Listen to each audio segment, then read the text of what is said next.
I really can't stay. Mama, it's cold outside. Oh, yeah. Welcome out. This is the Remix Morning Show. Right here on Black Liberation Media. In case you didn't know, I go by the name of the Ear Doctor, coming to bring you that boom bap breakfast. Yes, us, all the way from here to the West Coast. We rocking out for the most, y'all. Let me introduce y'all to the crew and how they do. Starting off with the one them call Amber. And Tandy sees way. All day, every day, coming through, not just Saturday, but it's Renee. Yeah. Hi, guys. Hey. Good morning. Ear Doctor, you sound so excited. It almost makes me think you want to stay. Hey, listen, man. You know, I was just talking to Seasway. We was like, listen, we alive. We got all our limbs. It's Monday. We here. Almost all our limbs. Almost. Right, exactly. So we still shaking it out to make sure these limbs work down here. So we good. Oh, Lord. Ladies. Because they're old, Renee. Yes. Renee, don't act like you don't sit on the side of that bed and wait for your blood to flow down to your feet. Listen, you ain't never hear me say that. I woke up this morning. So my husband had to travel for work. And so last night, me and the child went out to call ourselves clearing the pathways around the house. And at like 2:00, the dog was whining. So I got up and I opened the door and I was like, what? What is happening there too? Oh, bruh. It's bad. Amber, I'm gonna text you. I'll text you the picture so you can see what I see outside my front door because it's. Totally I checked on the nigga that I talked to in New Jersey to see if he's all right, and he said that they're gonna get up to 24 inches. Yeah, it's crazy. Madness. It's total madness.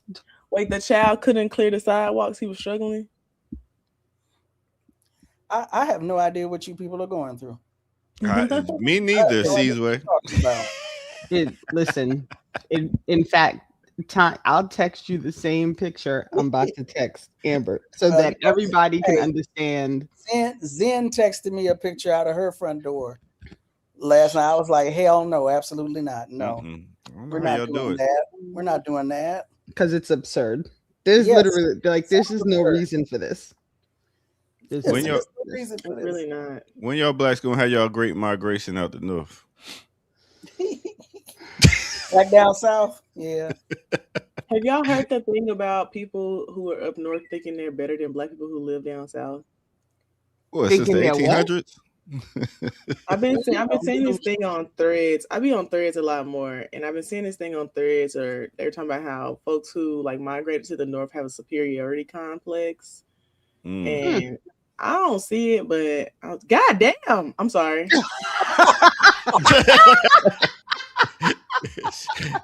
Picture just received. Yo, that's crazy. And then we used to tell people we had to go to school in that snow. Yeah. Did you clear anything out? I don't see no clear. That's what I'm saying. You can't see. We cleared the whole thing last night. Share. And it's completely gone. Just how it look. Okay, let's see. Oh, damn. You said you cleared that? That is crazy. Yeah. The crazy part is right down at the stairs and down, there's a cover. Like there's, we have a porch. Mm-hmm. So that is despite being under the porch. All of that happened. You didn't put one of them little, how you people put the little tarp thing down so they can lift it up? Yeah, nah. Yeah, we're not doing that out this way. No. Because that all sounds good, but there's a foot of snow and it's heavy. Yeah, I was gonna say you just can't let it get too heavy. I saw somebody do it. They were like they had to go out like every 6 hours and just like, turn it over. Every 6 hours. Yeah. You would have to. And that's a lot. Like that sounds like it's like much work. easier, but you it's have a lot. to be at home. Yeah. No. Seasway, what it do out there on the West Coast? This your first time on a remix or no? First time purposefully, I think. I'll be trying to be asleep. I'll be like, the thing will come through on my phone, might wake me up. I'll be like, I'm not watching that. I'm trying to get my sleep, but since I was woke and I'm threatening to come through on more than just today, I said, well, why not? Oh well, we happy to have. But yeah, it was hot up in here the other day. It was like 70 degrees. I was like, this is not how the rest of the country is dealing. Hey, no, it was like that in here in Atlanta. We was out here. I was playing basketball. Friday, Saturday? I'm in shorts and a t-shirt. Oh, yeah, it's a little chillier now today. I did see the white people outside with shorts on last week. I'm not doing that shit. It was like warmer, but to me it wasn't warm enough to wear shorts. You let it get hot a little bit here in Atlanta, you're gonna see sandals and socks. Well, I was threatening to turn on my AC. See, you flexing now. You flexing. You gone too far now. Seasway. Not trying to rub it in. I ain't trying to hurt nobody. I'm just saying. I'm trying to understand how the architecture on the porch is covered in snow. So it's the blizzard conditions. So all the blowing snow, that's all snow that like just blows. Because we have like a bed for the dog that stays outside, and that bad boy's completely covered in snow. Like there's just, and it's at the top. How is he going outside? So he made it down to the bottom of the stairs at 2 a.m. and he walked around for like a second and realized that the snow was touching his belly while he was walking around, and he just rolled back up. He was like, just forget it. He just came back up the steps. So yeah, the dog like, we ain't doing that. We're not having that. He was like, I'm good. Amber's met my bolo. They got along just fine. He's very sweet. What? I mean, are y'all gonna clear a spot for him? Yeah, we'll have to, because he won't go. He won't go because he can't find. I'm gonna buy Max some snowshoes. Yeah. So that he can. And he's, and he's short hair, so it's cold. Like he's out there shivering and stuff. Yeah.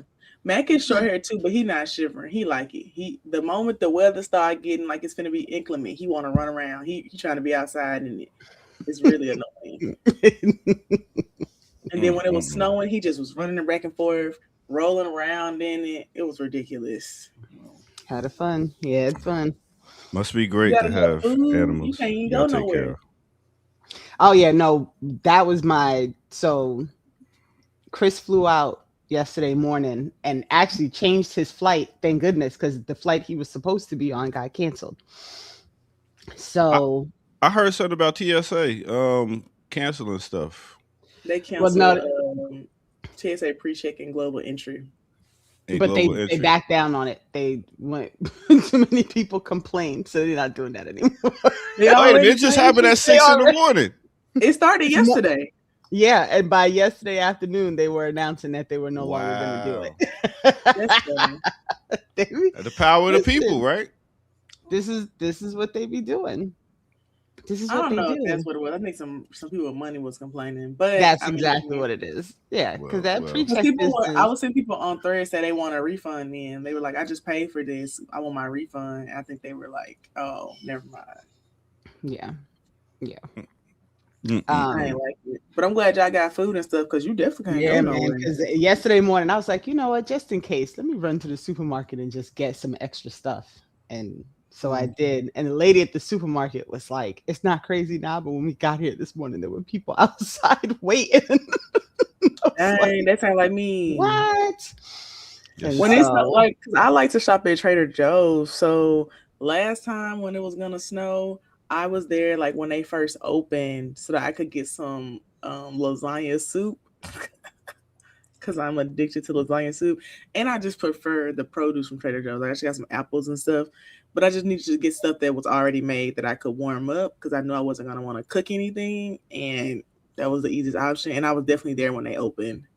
So Is it expected to keep blowing, or y'all just trying to wait for the snowing?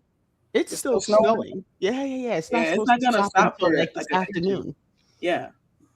So Renee, let me ask you this: does this make you want to more make sure that you are? Because I'm thinking like, well, damn, at least you got a backyard, you can grow some crops or something. It's like, do y'all have somewhere y'all can go besides the grocery store to get food?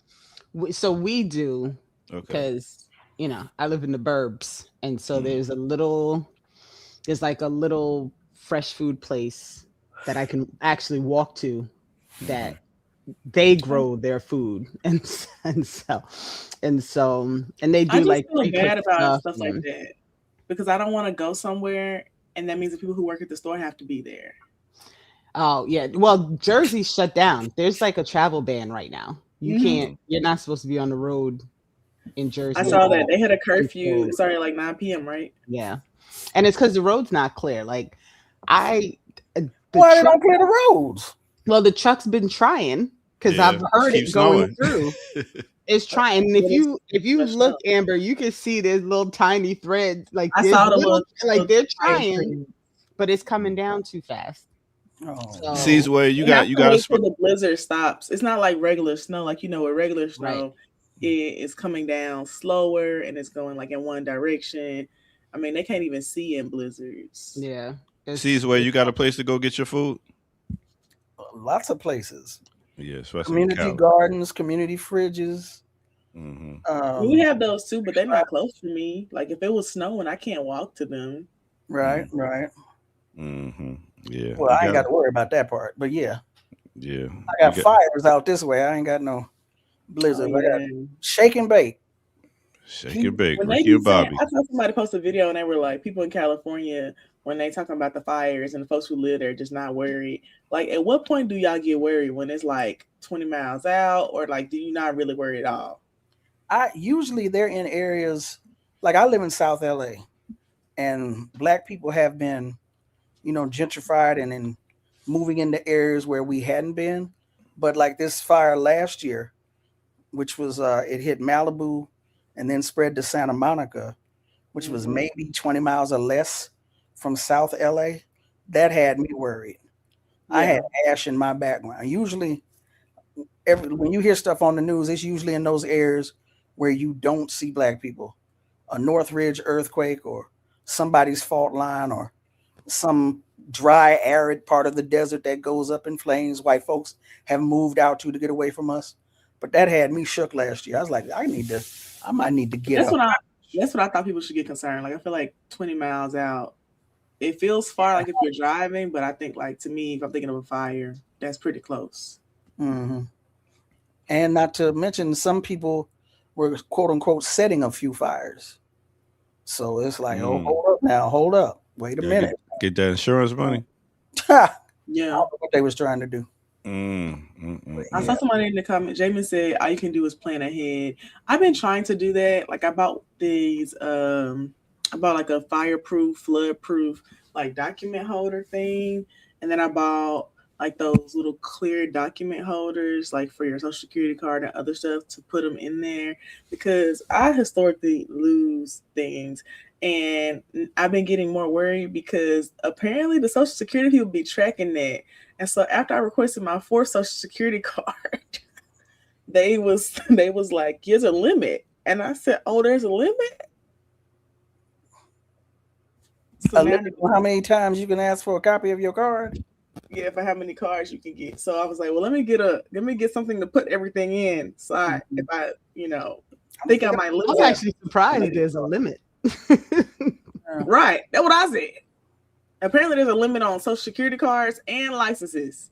And I already got a duplicate license right now. So, I said, you know what?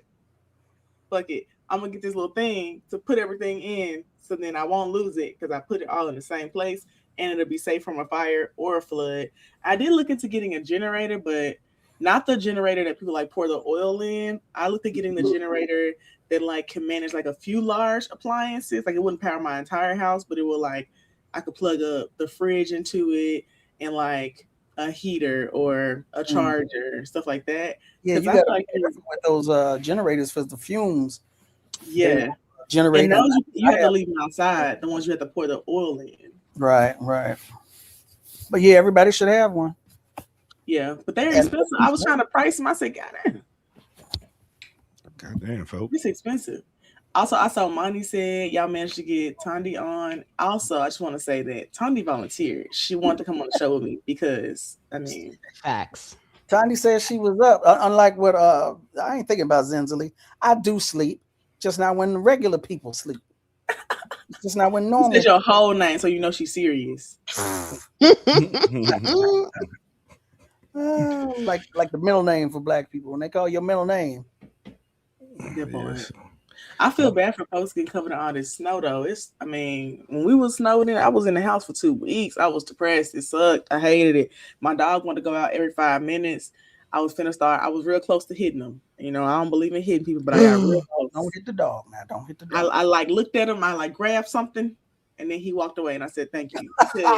I can't go outside again. It's 6 degrees outside. Yeah, no. I can't keep doing this. No. I'm not doing this.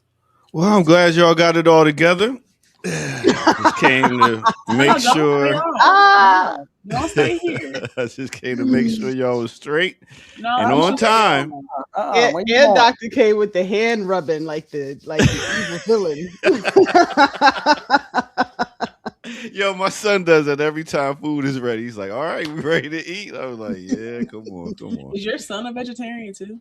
No, Jack. He used to be when we was all staying together, but when he moved back with his mom. So do you have to make meat for him? He makes his own. He's a chef, so he does his own. Oh yeah, he did go to culinary school because you was doubting him going to culinary school, but you no, I paid for him to go to culinary school. What are you talking about? You're wrong. Remember you was talking about it. You was like, you know, he's gonna go to culinary school. No, I didn't want him to go to art school. I knew it was something. Exactly, art school. No, I was like, nah, bro. Starving artist. Yeah, he ain't gonna be starving cooking, so he gonna be art. He can still do art. And be a chef. Yeah, he can still do art, but he ain't going to no school specifically for art. When he found his love, and I'm like, yo, you found it. Let's put money behind it and let's get you going. So, but nah, he asked him and my daughter asked, could they try beef one day? And I was like, ugh. I was like, y'all know what's in all this stuff. I was like, I done taught you through all these years. Y'all make the decision now. And when y'all see that I'm still looking younger than y'all in y'all 20s, don't say nothing. So I don't eat red meat either, and I'm just not interested in it. I don't know what it is. I think it's because I ate a lot of it growing up, but like I just don't. It's not appealing to me. And I'd be like thinking about it sometimes. I'm just like, I can't do it. My parents from the South, from Texas and Alabama. I got my share of pork. Everything. Everything. Yes, I had it all. So, but I was like, go ahead and get y'all try on. Y'all can see how it tastes. And they liked it? Yeah. I mean, that's a sweet tasting food that swine. It ain't like I'm gonna say it's nasty. This shit was great. I'm not a big pork eater. I only eat it like if I'm at a hotel or something for a work trip, and it's really rare. If they have like a different option, I usually get that because I don't feel good afterwards. Like I definitely be like, I feel sluggish. I don't like it, so I just usually don't eat it. But sometimes it's the only option, and I really hate when hotels do stuff like that. Like not everybody eats pork. You gotta have. It's never the only option. You always got starches to eat. You don't gotta eat meat. You don't have to eat meat every day. Y'all know that, right? I don't like starches. Right. True. There's a way you can go without eating meat once a day. That's something that I think we should do meatless days once a week. I don't eat meat every day. I go several days without eating meat. I don't think it's that big a deal. I just don't eat a lot. I said I don't eat a lot of starch though. Well, that's usually a lot of people, especially your Caribbean people, Renee. y'all don't have no greens on y'all plate, boy. It'd be straight starches and meat. That's not true. Shit. Okay, cabbage. Cabbage. Oh, true. Callaloo. Okay, all right. What's callaloo? It's kind of like, I guess it's kind of like collard greens a little bit. It's the same. Ain't it more like soupy spinach? No, because it's a long cook. How long does it take to cook it? Yeah, that's not my. And that right there is crazy in itself because most green vegetables shouldn't be cooked long so they can keep their nutrients in it. That's what I'm saying. It's a Jamaican joint out here. What they do to their cabbage, I know we're supposed to be abolitionists and against mass incarceration, but they should be arrested, tried, and convicted for murder. What they do to the cabbage out here. They should be arrested, tried, and convicted for murder. First of all, what they do to the cabbage. Can we rewind? What was that word you just said? Which one? A lot of words. Which word? Abolition. What? Abolition. Okay, define. Listen, in case you don't know. In case you don't know C's way, I'm a little. I like to get definitions around here. Oh no, I know you're a little bit slow. As actually, matter of fact, I was going to congratulate you. You said my name correctly. You must have been practicing because I've been getting reports about you, bro. It's on the screen. I can't help it. I can clap it out. C's way. Like I'm good. Have a snack. This is so funny. Keep going. And cabbage is not. It's not the most nutritious. It gives you water. It puts cabbage water is hydrates you. Fucking hater. How you hating on cabbage? It hydrates you. No, I'm just talking about. You got to understand what different foods do for the body. It's our medicine. It's our medicine, but we don't know that. That's why we let them. That they cook. I don't want to say their name because I don't want to come after me. But they in Lamert Park. Oh, and they should be tried for murder. It's you making sure you tell them the location they in. They in Lamert Park. And they should be tried for murder. I won't forget this. I definitely will remember this whenever I go to LA again. In Lamert Park. In Lamert Park. Don't get the cabbage. Get that off of whatever you order. I got you. Cabbage is very nutritious, full of vitamins and minerals and fiber. Not this cabbage though. I'm gonna say it again. They should be tried for murder. I believe you. Money asked a question. Well, she said something about moms who put their child's birth certificates and social security cards in a plastic sleeve under the mattress. And I just wanted to say that doesn't work anymore because they make these boneless bed frames that only have like bars spread out. So I actually couldn't put anything under my mattress if I wanted to, but I have considered putting something under there. And I was like, well, where would it go? Because there's nothing but space and opportunity. Y'all still got nightstands, don't y'all? I do have a nightstand, but it's not the kind that has like drawers. It's just like the little side table. But you know how they make those like steel frames now, so you don't have a headboard, you just have a steel frame, and it has like a bar in the middle, and it has like one or two like going across, and that's it. Yeah. All right.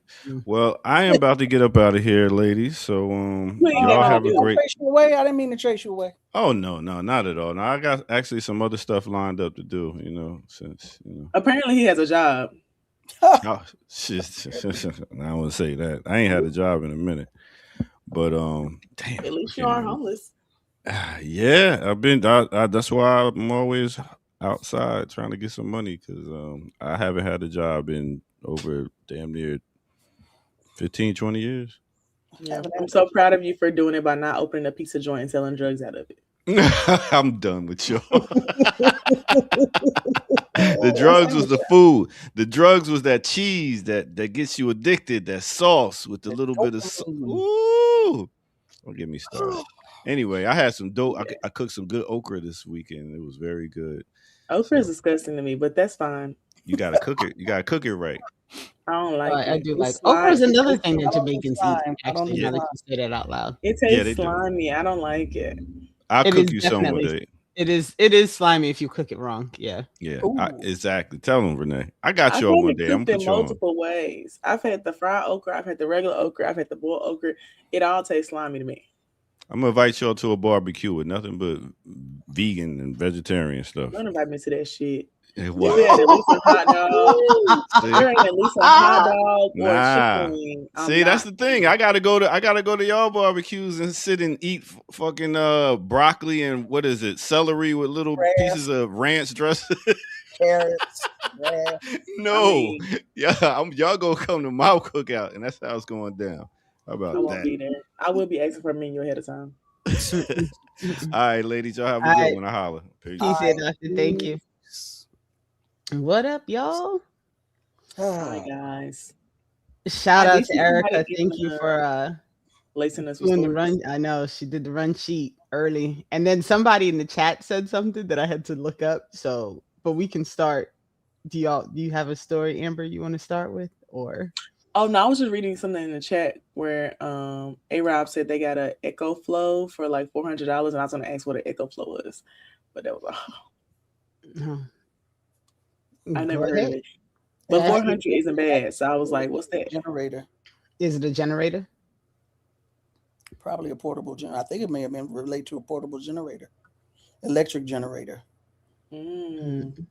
Interesting. The other thing that y'all need, and I'm talking about y'all sisters, after of course everything thaws out, you need one of those little things that'll jump your battery, so you I ain't got haven't to heard of rely on those. nobody else to asking strangers in the alley, can they give you a jump? No.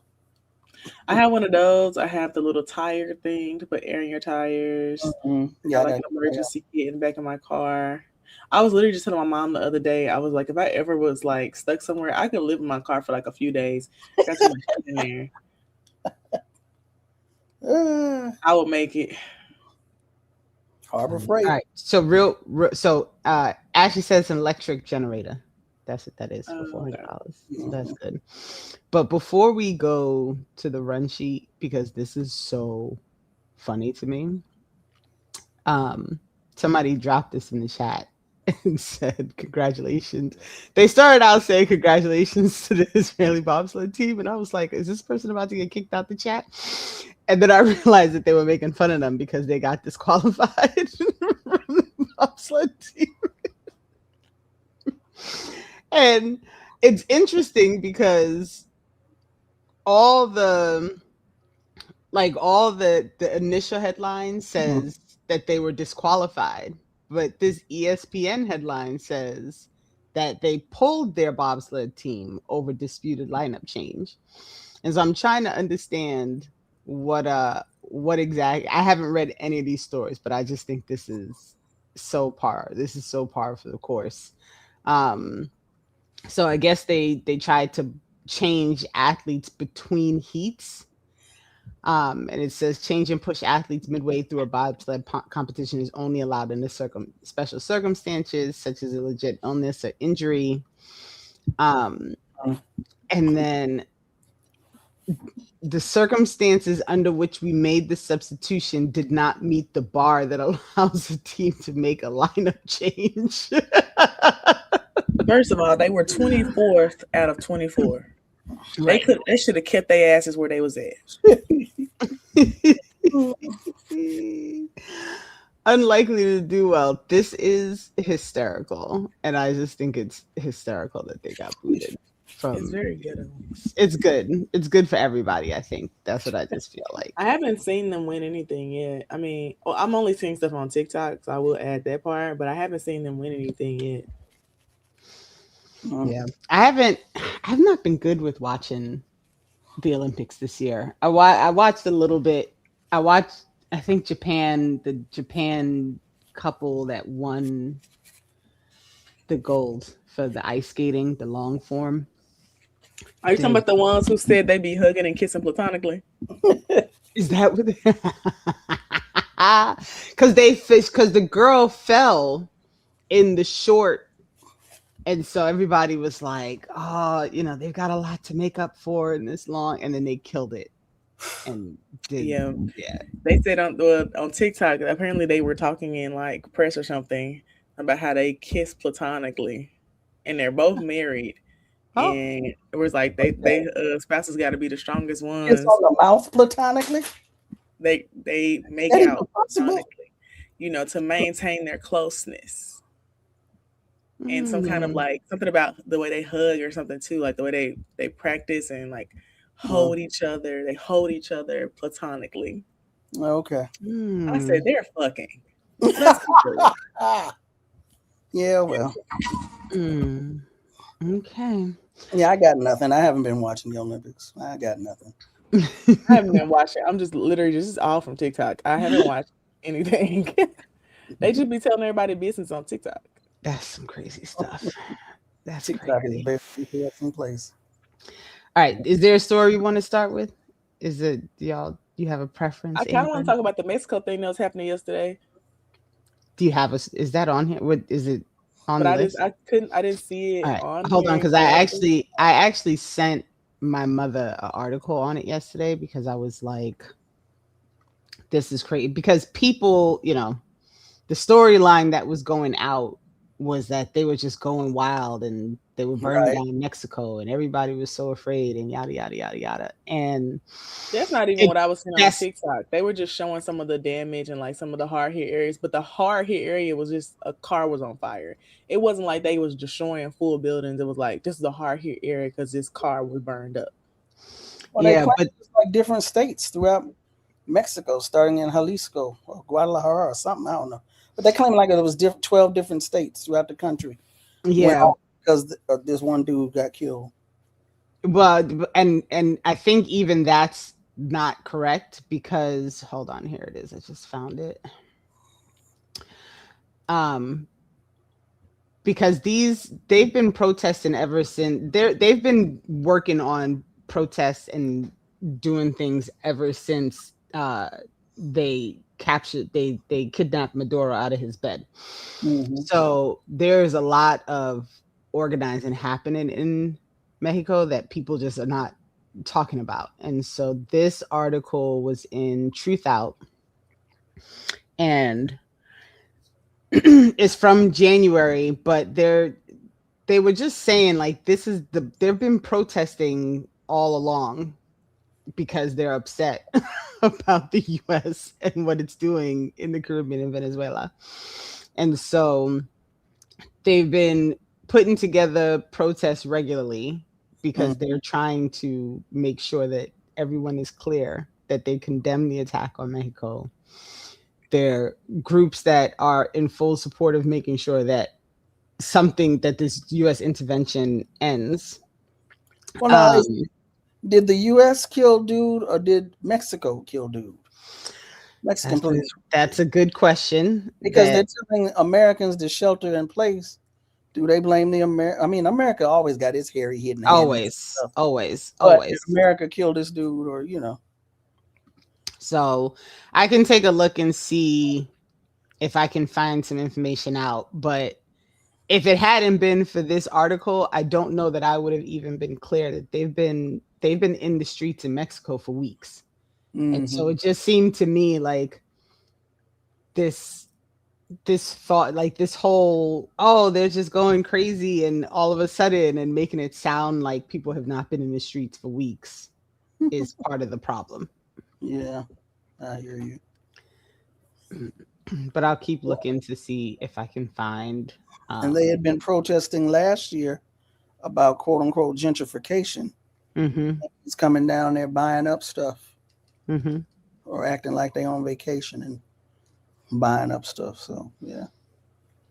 So it'll be interesting. Mexico, by the way. I'm very. Say it again. I'm in northern Mexico, by the way. That's what. Basically, I mean.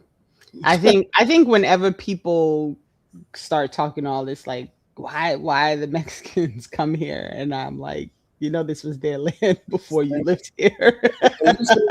Yeah. Like, are we sure we want to go there? So let's see. So they're claiming that it was the Mexican army. Okay. That did it. That's what the news I will tell. But mm-hmm. We always gotta be real leery about whenever the U.S. news is reporting. I was I was pleased to see Mexico's like, we gonna send some oil to Cuba. We ain't thinking about you. We ain't standing, and we sending this oil to Cuba. Yeah, it was somebody else who stepped up. I forget who else it was. Yeah, I saw a report that Jamaica did not send what it was supposed to, what it had promised to send. I was a little disappointed.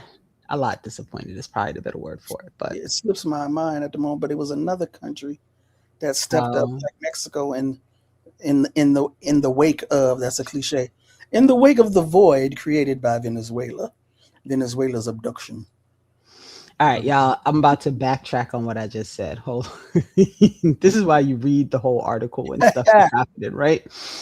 And I'm glad I decided to make sure I read the article. So this is AP News, y'all. So I went with the US based mass media because I was trying to see what the storyline they were giving.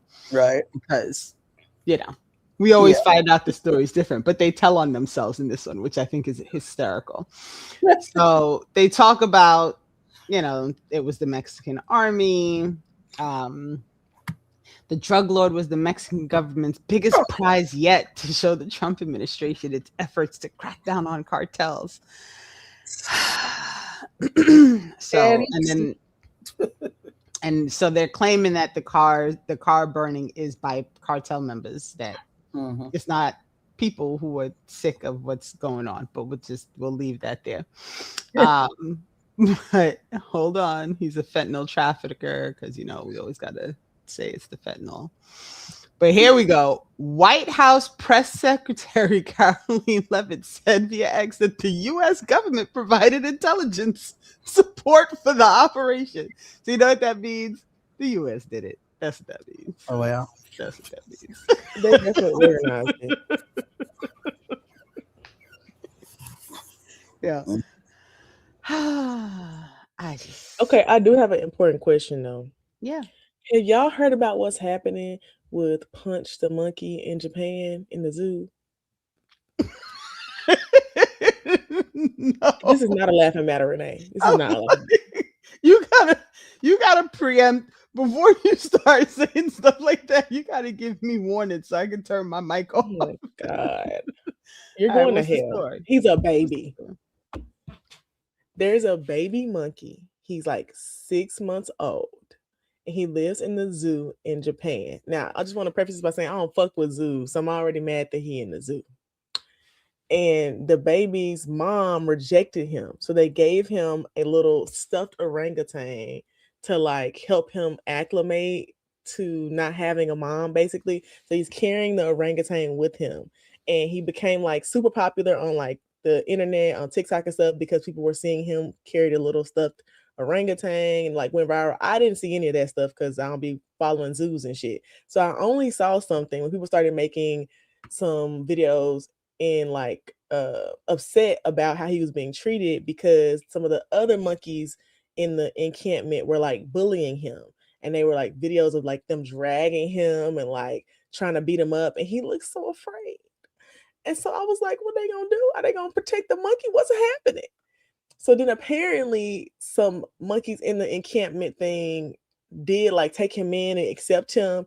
But now I just saw a video from yesterday when the zookeepers were feeding him and they tried to get him to go out into the encampment with the other monkeys, and he hopped back on their leg and went back inside. So I don't know what's going on, but I'm really worried about the little monkey. And this is also why I don't fuck with zoos. Okay, so I heard what you said in the beginning, but I beg to differ. This is funny as hell. No, I'm just messing with you. I hear you about not messing with the zoos. I do, but I just think we should go and free the animals. That's all I'm saying. Because I don't understand why they letting the monkey get bullied in the zoo, putting out statements and shit talking about, that's just like the way that they kind of like acclimate and get to know, kind of like haze him. I said, he's a 6-month-old monkey. What do you mean you hazing a baby? That's weird.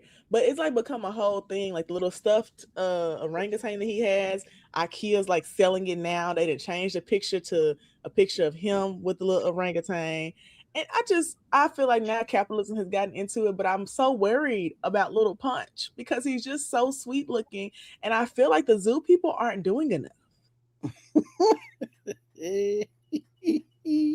Let me show you the picture because I need y'all to understand. He's just so sweet. Are you tearing up? No. This was breaking for you. He's just so sweet. He is very sweet. Okay. Yeah, I got nothing.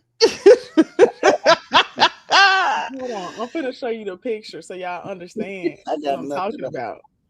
so that it's not seem like I'm crazy, because I'm not. You're not crazy. I just ain't got nothing. I mean, I am fully on Look board at with the dislike of zoos and stuff. look at him.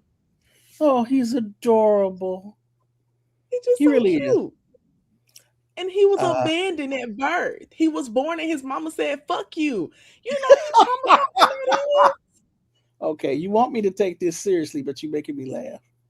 I'm sorry. His mama said what? What does mama say, Amber? What did his mama say? Fuck you. Oh my God. Okay. All Bro, right. I'm just saying, look at how cute he is. Mm. And he loves that little orangutan. But now I feel like, well, the video I saw from yesterday, he doesn't really want the little stuffed orangutan anymore, and he only will be on the zookeeper's like leg and go back in with them. So now I feel like he's reverted. You know, I did. You know what? I was scrolling. I think it was Instagram, and I did see that. I just because I thought it was AI. The monkey was on the guy's leg. He threw this orange thing on the ground, and then he bent down so that the monkey would grab the doll, and then he walked away. Yeah. And at first I was like, where did the monkey come from? I didn't see him at first. Okay. John said they will bully him more in the wild. That's even worse. This how they be doing on Tarzan for real. I mean, I was staying quiet because I'm like, this is actually what happens, and the only reason the monkey's still alive is because it's in the zoo. Because this is even worse. When babies get rejected in the regular world, they really have to fend for themselves, and so it's a baby. So normally that means it gets eaten, and so yeah. That's even worse. So it's not, Winston says zoos must be confusing as hell for animals. I agree. I think they have to be confusing, because what do you mean I'm in an encampment and I can't go anywhere, and the only place I can go is where these other people who look like me are beating the hell out of me? Yeah. I will say though, we went to the San Francisco Zoo when we were out that way last summer, and it first of all, it is a massive ass place. Like, it's huge. But they have like giraffes there. The only thing, so we didn't see a lot of animals because the encampments are so big that, like, if you see the animal, like, you're lucky. And I felt like that was the only kind of zoo I could tolerate, where the animals are free to be like, I ain't here to play with y'all, like, go do something else. So because they have so much space to roam. To be around. Because there was a ton of animals that we were like, do you see it? I don't see it. Yeah. So, but I don't know. I'm not a zoo person in general. Like, I'll go because he's Amani posted it. He's a macaque. I couldn't remember how you say it. It's macaque. But I do feel like capitalism's kind of taking over, because he got super popular. So now everybody trying to steal the little stuff orangutan. You got all these people donating to the zoo. Child, fuck donating to the zoo. Can we donate to rescue the monkey? I feel like we're not focused on the right things. No, we definitely not. And we can walk and chew gum at the same time. Howsoever, and I'm saying this as someone who loves animals, howsoever, I put, mistreating animals is a good red flag for how people are going to treat people, I think. I agree. Howsoever, I put a little bit more weight toward the treatment of people. And I love animals. I love animals, but I saw somebody in there. Free punch. Somebody on TikTok said they made a plan. They bought a ticket to Japan. They finna go try to figure out how to rescue him. He done bought a human-sized monkey suit, and he's trying to figure out how to get into the encampment. Who's doing that? Some white man. White people always doing stupid shit. Yeah, but right. So but he can't go free the Palestinians, but he can go do that. It's monkeys over here need to be free. Why you got to go to Japan? Listen, so Chitty Matcha. My bad. No, you're good. Go ahead. If you're gonna free a monkey, I'm just saying. So Chirimacha said, I used to work in the art department at a zoo. Zoos are where wealthy whites dump money who don't want to support humans and can pretend they're saving the environment that the money destroys. I like this brief breakdown. Makes sense. Because That makes sense. it sounds completely logical. Because our zoo is like a foundation too that people like be donating to. I don't go to the zoo. I feel like I haven't had my zoo rant on here before, so I will just say I don't fuck with zoos. I don't fuck with the animal prisons. I don't fuck with the water prisons. I don't fuck with none of them. I feel like when we say abolish it all, we mean the prisons of the animals and the aquariums. I don't fuck with none of them.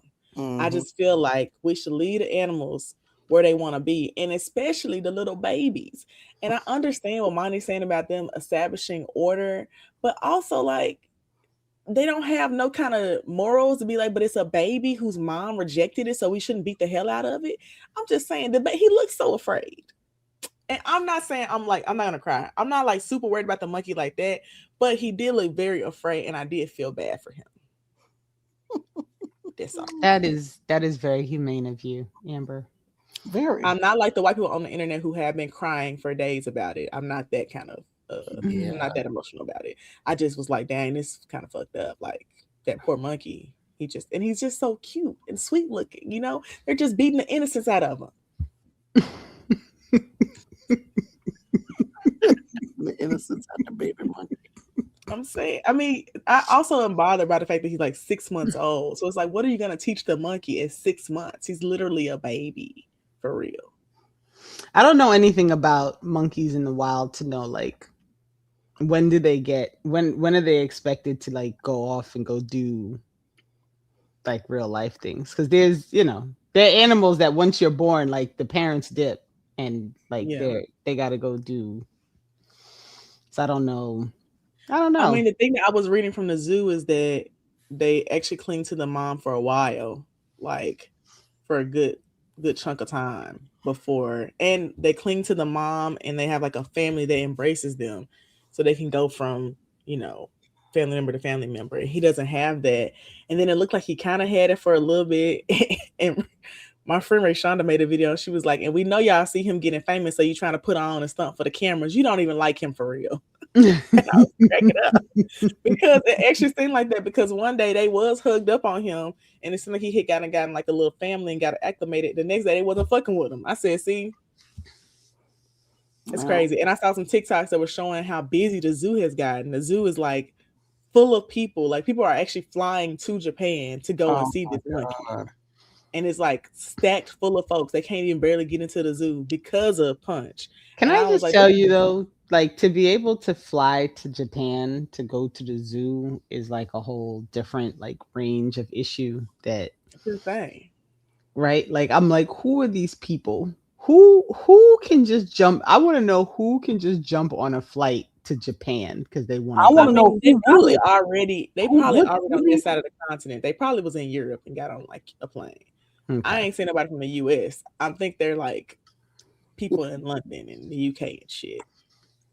All right, first of all, Monty, to my house. I ain't mean all that now. I'm saying that we should make sure that he's being treated humanely and probably should rescue him. I'm not rescuing him, but I just want to bring it up to the people because I feel like, this is a safe space for you to discuss your concern about the monkey in Japan. Monkeys are like the black people of the animal kingdom. They kind of treat them like crap. Especially in zoos. Yeah. Because they're at the bottom, they're already small. Elephants can just stomp on them. They really don't have a lot going for themselves. So I just feel like we should at least care a little. Not enough to rescue him myself, but some white person will go and make a big donation. They said already some huge Japanese CEO already bought a whole bunch of stuffed orangutans and like made a large donation to the zoo. So they're going to be fine. What a bunch of stuffed orangutans for what? What does that do? Because Punch was like, holding his stuffed orangutan. No, but I mean, why would you buy what? He bought him switching it out. So that it was like supply of orangutans? Yeah, they kept switching it out so it still looked new, I guess, because it was getting dingy now. It was getting dingy and dirty. And they would like switch it out. So I don't know. And this is why you have to have a critique. A critique of the systems and the value system that created the system that creates this type of havoc This is Right. madness. This is madness. And I mean, we should also be reminded that like the zoos 100 and change years ago had black people in them, and so just In the same type of cages. just saying, yeah. Monty, I did see a video breakdown of this where they were saying they are jealous of the stuffed orangutan. Something about I don't know what it is, but the zookeeper people were saying that the other monkeys are jealous of him and his stuffed orangutan. I don't know what it is. I said this is too much for me. Can we just make sure he's not getting his ass beat every day? I think that's like the least they can do. But you know what this conversation actually made me think of is I saw this reel about the flights that were going in and out of California for the Super Bowl, and I was like, this is why we can't have nothing. Look at these are private flights, y'all. Private flights. Yeah. Like I saw that on TikTok. They were talking about how the Super Bowl is one of the busiest weekends for child trafficking and child sex trafficking because of they private flights. fly the private planes.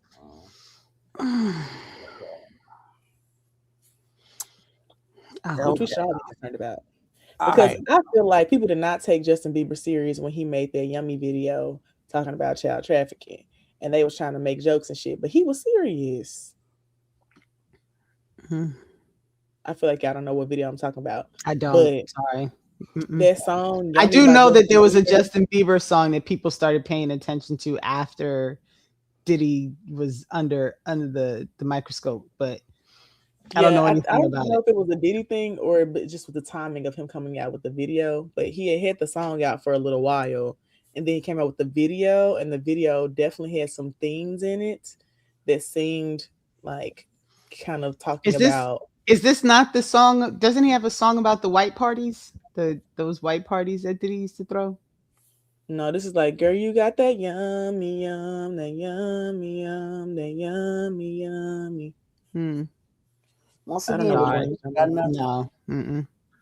I don't know, but the video has like these themes of like child trafficking or human trafficking, and I feel like people wasn't taking it serious. Like it was like, look at what Justin Bieber did. He's trying to be deep, and I was like, he probably serious. Shit, what do you mean? Senzi. Zen says, I avoid Justin Bieber on principle. I'm not mad at that. I think I just don't. I don't think we had this conversation about me and my lack of music, of participation with anything regarding music at all. And I should probably do a better job of finding like the independent stuff, because when I scroll on Instagram, they always have people who are trying to do something, and so they're not, they're like new artists or whatever. And so okay. One of my A-Rob said the word yummy appears in the Epstein files. And I was just going to pull her comment up. Yeah. Okay. So I guess it's supposedly code word related to pedophilia. I also saw a thing about there was a meat reference, and they were saying that this means like there's a assumption that this is talking about like child meat. And I was like, this is just getting worse and worse. Yeah, I there was a whole thing about the Victoria's Secret CEO Max something just talking about his when he was, I guess he was testifying before Congress or something, and so there were all these conversations about the different things that he like let happen and paid for, and him just basically being like, well, yeah, I paid for that, but whatever. Like it was a very bizarre, and I had to stop it in the middle because the child started asking me questions, and so I was like, let me turn this thing off because I can't. When he asks you questions, do you be answering them? Yeah. Oh, he wasn't asking about that. I was listening to it on my headphones, but he started asking me questions about something else. He wanted to talk to me about something else. And so I was like, all right, is this the article? Because there's an article from, this is the one that Erica dropped in the chat, right? That's on the I just dropped like Oh, I got them from the run sheet. Yeah, I just dropped like No, two it's in good. there. It's all good. I'm opening. All right, cool. so we are. I just had a yawn and a half, No, so I might be on my way out. no worries, Tony. And Thank that's you for hanging. It's early there. I ain't But mad at you. before I go, we got to talk about the Tourette's at the BAFTA Awards. I All got right, to get so my piece here, out. so Oh, let yeah, me you do wanna this do that then. So I'm story gonna, first? yeah, I'm gonna stop sharing that one. I'll open that, and then we'll let Tony go get some sleep. Hold on. Get Yeah. a nap. A quick little nap. All right. So, Shut up. and there's a thing that Just shut up. All right. Share audio. Share. Deep sleep. Is this all right? This is it. Delroy and I are delighted to be presenting the first BAFTA of the night for a vital part of movie making. We're here to celebrate. Delroy and I are delighted to be presenting the first BAFTA of the night for a vital part. Yeah. Nigga. What in the world? Hold on, because there's ER. another article. Hard Hold R. on. Hold on. Nigger. Let's see. So on the Thank one the hand, audience. All right, so this is the actual article on it. Hold on. Mhm. Oh, this is crazy. All right. BAFTA host Al Cumming asked for understanding as Tourette syndrome campaigner John Davidson shouts strong language and slurs at Look him winners and that other presenters. white man. They both ugly and stupid. And they think we Wow. stupid. Thank the audience for their understanding on Sunday night after a number of outbursts from Tourette's campaigner John Davidson during the show. The movie I Swear. Well, I understand. I just wanted to bring up this I'm comment clear. because I was reading the same thing on Threads that this was pre-recorded and they allowed it to stay in there. And if it was pre-recorded, they could have easily cut that out. They left that in there because they don't give a fuck about black people and how offensive it was. And then he put out this BS statement right afterwards because they knew that they left that in there. But nothing in the statement actually apologized to Michael B. Jordan and Right. Delroy. It was just understand that this person has Tourette's. I don't give a fuck. I know so many people with Tourette's and they ain't shouting out nigger with the hard ER. The hard ER. So he said, you may have noticed some strong language in the background. This can be part of how Tourette syndrome shows up for people as the film explores that experience. Cummings told the audience, which include the Prince and Princess of Wales, Lord. Thanks for your understanding and helping create a respectful space for everyone. Wait a minute. What? Right. And I agree with Peter Griffin in the comments that if somebody had shouted Free Palestine, they definitely would have took that out. Oh, Well, they did take it out. Did they? Yeah, somebody. Somebody that was did. another headline that someone said something about Palestine. That part because it was pre-recorded and it was on a delay. The Free Palestine part was edited out. Nigga gets left in, and now black people are being asked to have some understanding and some grace when we have been yet again harmed. So I'm like split 50-50. You know, and I think it's also so interesting that they're trying to like say that this is okay behavior because I do know people with Tourette's, and there's also this girl on TikTok that's super famous who has Tourette's, and she was saying stuff like "wind it up" or like Chloe has a vagina. Chloe has a vagina, like just random stuff that's offensive, but it's not racist. Yeah. And she has a show on TLC or something, and I will say she has said some crazy shit. She said her sister had chlamydia, she has gonorrhea, like her tics are offensive, but she ain't never said the hard ER.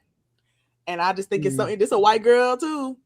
I just think it's so interesting that this white man, his offensive tics are the hard ER, but this girl be saying all kinds of shit. She definitely has said some very offensive stuff about her sister and her family members, but she ain't never said a slur. So just so we can confirm, just real quick, so we can confirm it. The BBC has sparked a major backlash over its BAFTA coverage after broadcasting a racial slur shouted during one of the speech while editing out Free Palestine from another. So So he was forced to apologize. Tourette's. But again, he did not apologize to those two brothers on the stage. And as someone else mentioned, when there were women on the stage or whatever else was on the stage, he didn't burst out with any slurs when those folks were on the stage. But when the two black people are on the stage, he bursts out with, nigga. And the point being is that whether he has Tourette's or not, that was part of his orbit. That word is part of his orbit.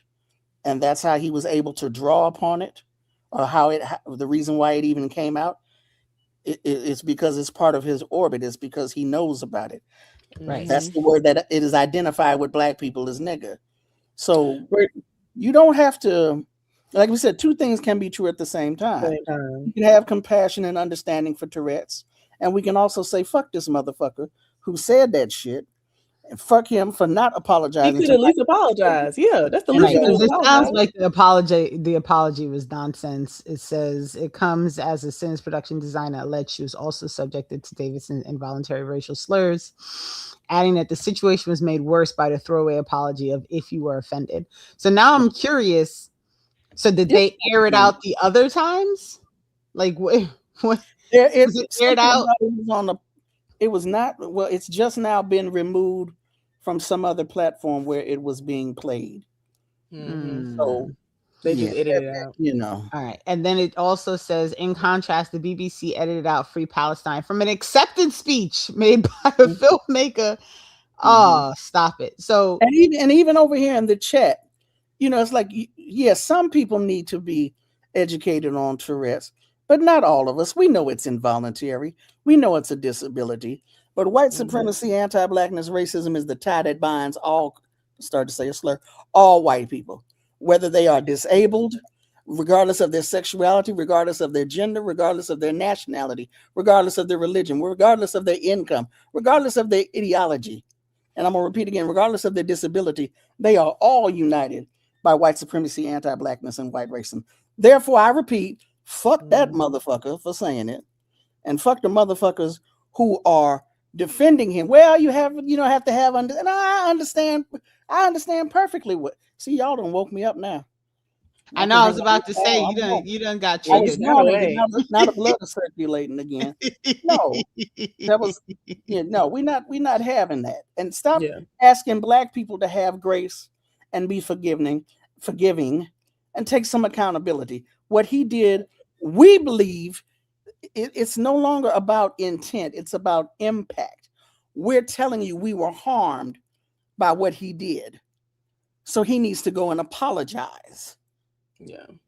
To those I feel like also black people in general. Yeah. I also feel like the issue for me, on top of everything else, is you obviously had time to edit out the Free Palestine out of a speech, which means you actually had to pay attention to what the person was saying, right? To edit it out. So for me, the really and truly the larger, because racism is going to do racism. Like, whatever is causing that person to do that, Tourette's, if it's, somebody was saying like it makes you say things you don't want to say. I don't know enough about Tourette's to make any decisive statement about like why he would choose that word.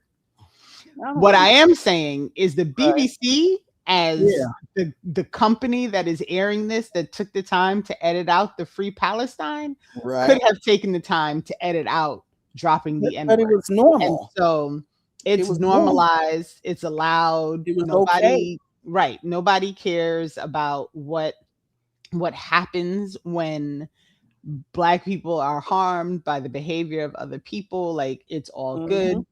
And so, that has to be to me, that has to be the larger issue, is the allowance of this thing to live on this show. Exactly. Rather than, then the bullshit apology on top of that. The bullshit apology has to go.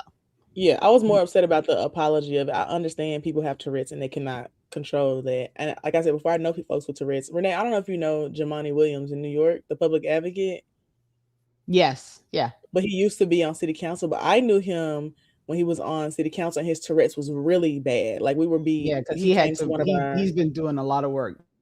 Yeah, he came to one of our YDA meetings, and he was like literally ticking right in front of us. Like he could not control it yet. He was still working through it. And he was talking about that, like talking about how he had been working through it, trying to get better at it. And now he's gotten a lot better. Like he doesn't even like jerk and stuff as much anymore, or yell out as much offensive stuff. Because it used to come out just as it used to present as a stutter because he was working really hard to try and like catch himself before he said something. So people had been making the assumption that he had a really bad stutter, and that was why his speeches and when he would do interviews and things like that were always like stinted. There was this constant like breaking off of the words, and so he's gotten better. Like he can talk all the way through. He can like take pauses and stuff. I'm like, sometimes I listen to him now, and I'm like, what did you like? How'd you do this? What did you do? Because he sounds like a totally different person now than he did when he first came, when he was first. And when he was running to be the advocate a few years back, it was still, you could still hear it, but it had been getting better. But this whole, a lot of people I don't think realized that he had Tourette's. I think a lot of people thought it was a speech impediment, that it was a stutter. Yeah, because he was controlling it in a way that made it seem like it was a speech impediment. But I had seen him when it was worse, and as it's gotten better. I also know that like it's like stress induced too. So like when he was running for public advocate, it was real bad because he ran for the other seat first. It was like a statewide seat that he didn't get, and then he ran for public advocate, and you could tell he was very stressed out, and then it got a lot better after that. So I just think that he said he was going to put out a statement or say something later on today, so I would love to see what he says, because I would like to see his opinion on it. And I think his opinion is similar to ours, is that like it's involuntary, but they still the guy could have apologized better, and BAFTA also needs to take more ownership, because I think he's going to say what I'm thinking, which is that like it's involuntary, like that isn't something he can control, of course, but BAFTA can control how they respond to it or react to it, and they did not respond well at all. Right. Absolutely. And also, like, at what point do we not, even for folks who have a disability, hold them accountable for still trying to like work through it? Because it don't sound like he's working on shit. Well, yeah. And I am curious, since he apparently was there because he was being the advocate. Well, he was there because of a movie. No, isn't that what they said? And so I'm curious about if like the BBC and all these people intentionally allowed some of these things to happen because for the, it's a selling point, y'all. I'm not just real quick. I'm going to divert very, very quickly, because I came out to get my cup of coffee and I just looked out the window, and when I tell you, I can't see the street. I can't see, like, it's all gone. Like, can you please turn the camera on and turn it around so we can see? All right, let me get out the way. I need visuals. I look crazy. So I'm out the way. That's hilarious. Hold on, let me see. Hold on. So we got these like.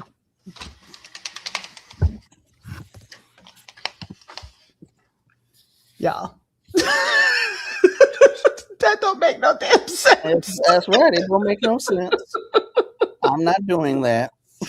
That don't make no sense, y'all. I came out to get coffee. I was like, let me get my coffee real quick. What in the hell is going on out there? Brooke Obie, the film critic and writer, busted out a piece real quick. I put it in the I put the link in real quick.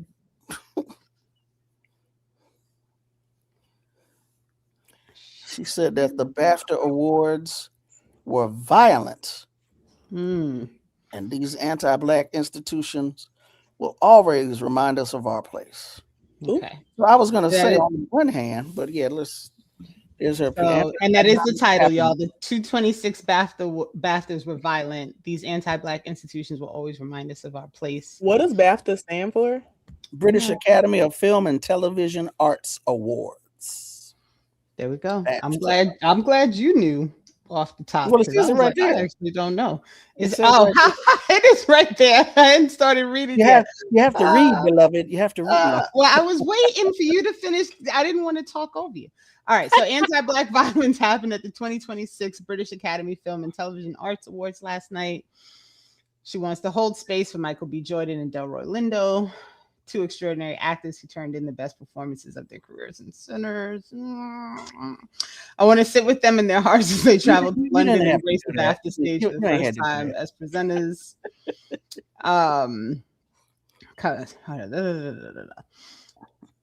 Before they could even get started good, they were made to hear a white man in the audience hurl at them the slurs N-word and bitch in silence. I wonder if before this they had gotten their hopes up. I wonder if they'd finally seen in an industry that's overlooked their contributions for years. The look on their face is unbearable. Yeah, they took a beat. But that last paragraph. Okay. No, go back. No, come back up. Sorry. Right there. It's true. Some people with Tourette's have the most extreme and rare version. Corprolalia. Is that how you pronounce it? Look, that sounds like corprolalia. That's what Jamani Corprolalia, has as well. which causes involuntary use of offensive words and even racial slurs. Apparently, that's what Davidson has, but that N-word only came out when he saw black people. That's what other folks have been saying. So here, and this was the question that I was asking before. Do you want to read any more of this? No, that was it.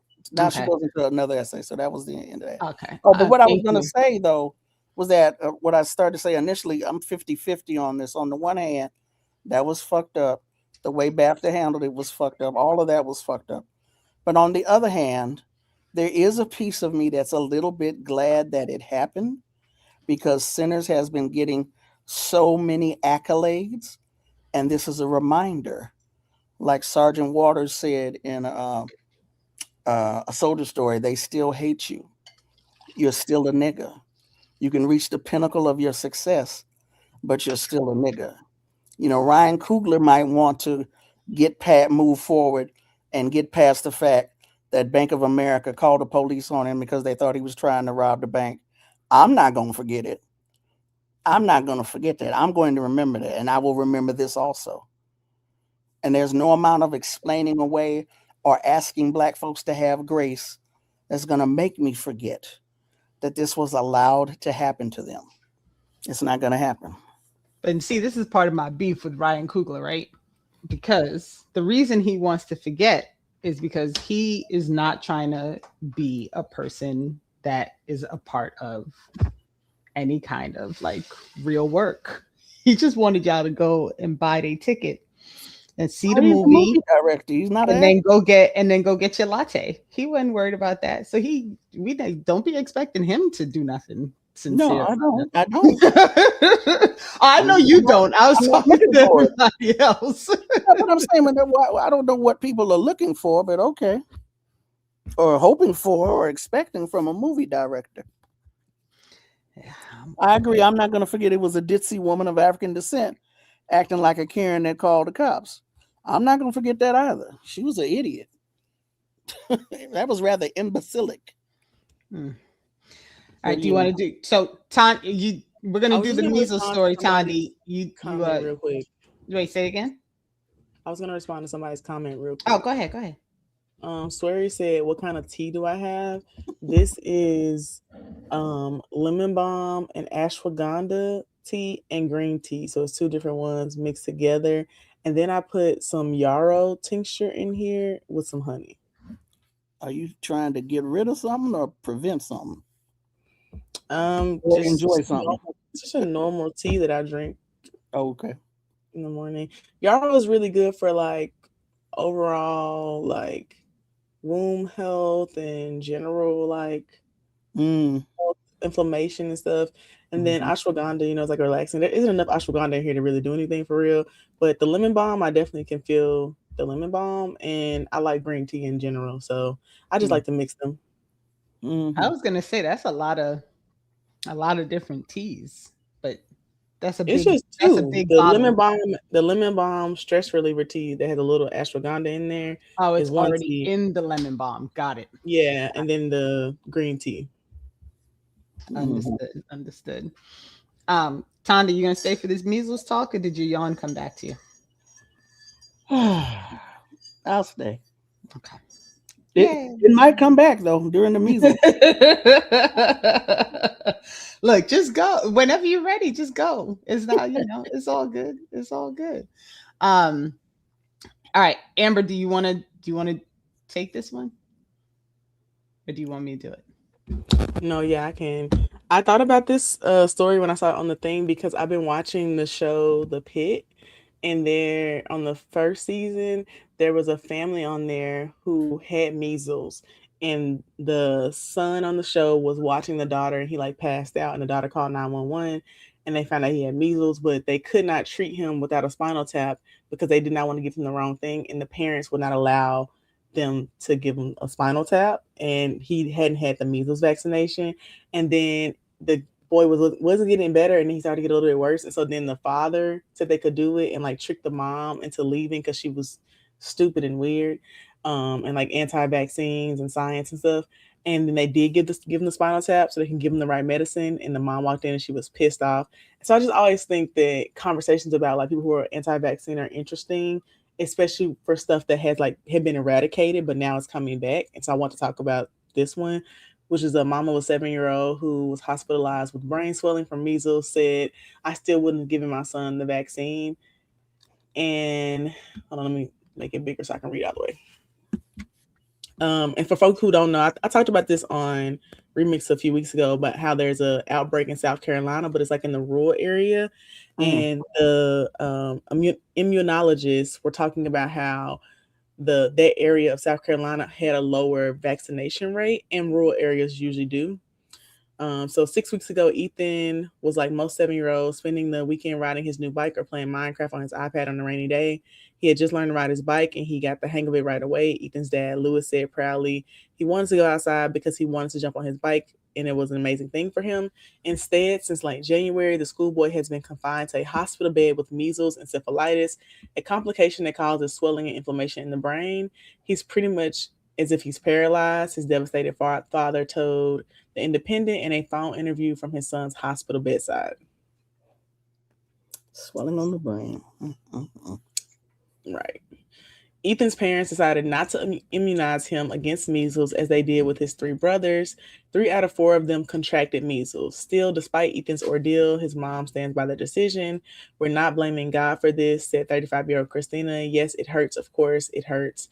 But God has chosen Ethan for a reason. God is doing something, and we're going to glorify his name regardless. And we wouldn't change it any other way. If I knew this could be the outcome, I still wouldn't have given my son the vaccine. And if I was their son, I would have fucking beat their ass. Because what do you mean you would have still chosen this for me? I didn't know the God part was in there. I was like, I didn't know the religion part was in there either, but that's interesting to me. It's always so interesting to me when people have the God argument, because God gives us free will for a reason. So it's not that God is allowing this to happen or he chose this. God gives you free will to come up. He also gave us basic science and vaccines. But like, I just, listen,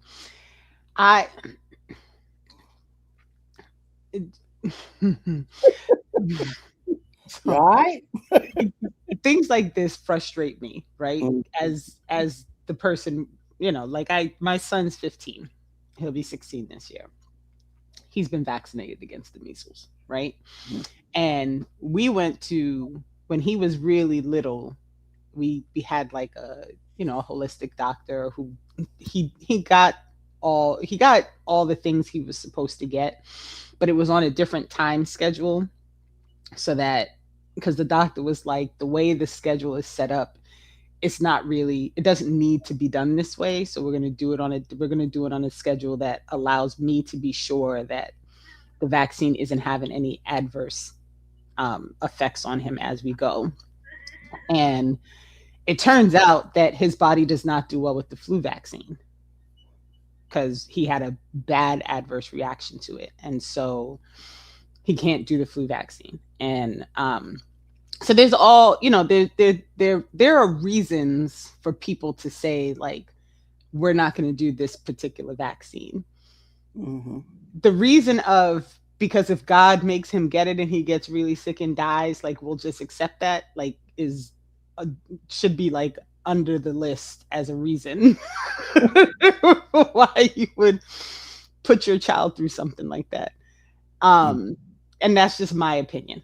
Okay, like people can do what they want with that, but I feel like as a parent, you have the bare bones responsibility of doing the thing for the person that you brought here without their consent, of making sure that they like get through this process of being here with as much ease as you can possibly provide for this person that you brought here without their consent, because Naz did not ask to be here, right?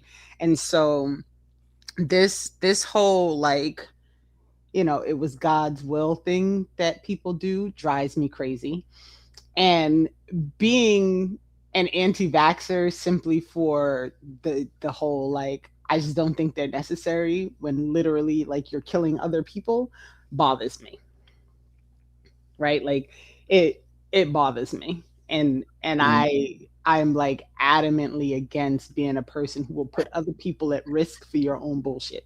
If you want to be an anti-vaxxer and you don't want your children to do things, like that's your choice. But all of y'all go live out in the forest. Don't send their ass to school. Right. Don't use public nothing. Don't go nowhere. Like, and then you do what you want and don't expose other people to the shit that you are, that you are bringing into people's space because you don't think science is a thing, right? Like, I just can't.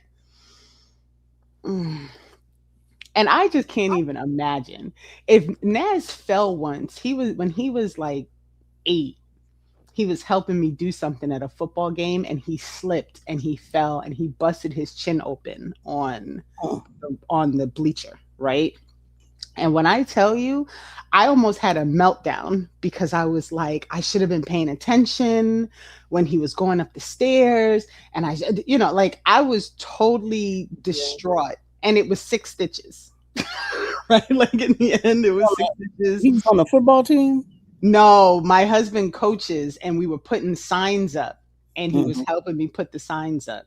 Oh, okay. And he slipped and fell. And I just like, I can't even for the life of me imagine being a parent it is literally my decision that caused my child to be in the hospital and being like, oh, well, this must be God's way. Like, no.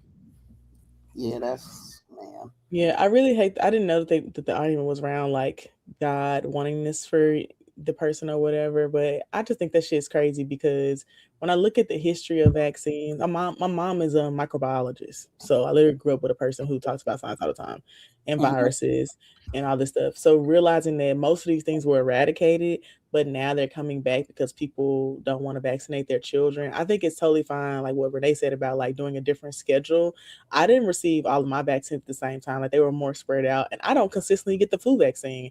I just went to go get the flu vaccine like 2 weeks ago after not having it for probably like 3 or 4 years because there's a huge outbreak happening right now in Tennessee, and Shelby County, where I live, has like an extreme outbreak. Like the hospitals are overloaded. So I went to get the vaccine. Otherwise, I really didn't see a reason in getting it. But I do think that folks who use this excuse of it being God's will is some bullshit. Because when you die and go to hell and be like, I don't know what happened, and God said, because you let that little boy die, because you tried to say that it was my will, and you're stupid, then they're going to be looking dumb. What the hell are you stupid? Because you know that wasn't no fucking God's will. Like, be for real. But I just think it's so dangerous that we're letting things come back that were eradicated because we want to have these false notions and ideas about vaccines. I would not say that vaccines have never hurt anyone, that people have never had adverse reactions. I know people have adverse reactions. Right. It's a very small amount though. But we can't say we're never gonna get a vaccine ever again because one person had an adverse reaction. Like that's not realistic because the thousands of people that are gonna die are gonna outbalance the one person who had that adverse reaction. You know, somebody in the comments talked about the fact that there's the profit motive in the healthcare industry and in the Mhm. scientific industry. But I'm not going to The deny. vaccines are free. Well, I was going to say I'm not going to deny that, but I kind of feel, and this is not based on any research. Somebody else go research. I just kind of feel like at one point that profit motive was not looming that large, that there was an actual commitment to some science, to some getting it right. Because I'm Generation X, so I got certain vaccines back in the day, and I don't believe that I or a lot of the folks in my generation suffered because of it. But I think now, like when the vaccine came out for what's his name, COVID, I was like, no, this is just too damn soon. I don't know if this can be trusted. Unlike, in years past, this was the first time I was ever wary of getting a vaccine. So I just think I think it's a different time period, and as a result of that, so much has changed in terms of Yeah. methodology, in terms of and in terms of intention. And there's also like a lot of, and again, look, I have my I agree with you, Tani. Like I have my own like with certain things. Now, Naz, you know, because he had such an adverse reaction to the flu vaccine and this was head swelling, it was bad, right? He didn't do the COVID vaccine, but that was at his doctor's recommendation. Like, don't do it yet because we don't know what the impact is going to be. Right. And so we kept him home, right? We had the option of doing like the hybrid school thing or just having him stay home, and we had him stay home, right? And so, you know, sometimes you make for a lot of decisions, you have to make the decision that you have to make in the moment. You have to make it, right? Like I had to get the vaccine because I had to go back to work, and I couldn't go back to work without getting the vaccine. Right. And my doctor was like, you're at high risk for death if you get COVID and you're not vaccinated. So you have to do something. Like you can't, it's one, either you quit your job and stay home, or you're going to have to do something in order to be, if you're going to be exposed to all these people. Like you don't have a choice. And so, but this conversation makes me think of this book that I listened to recently called Exposed. And Becky McLean, who's the writer, was a chemical scientist at Pfizer. So I will forewarn people, do not read this book if you don't want to get pissed off about how how these companies work, because this was a lot. But she got sick on the job, and it's the story of her whole battle of trying to get Pfizer to release the information that she needed so they could figure out what was wrong with her. Because they kept saying that it's protected information and trademarks and all these things, and they fought her tooth and nail. She ended up winning her lawsuit eventually.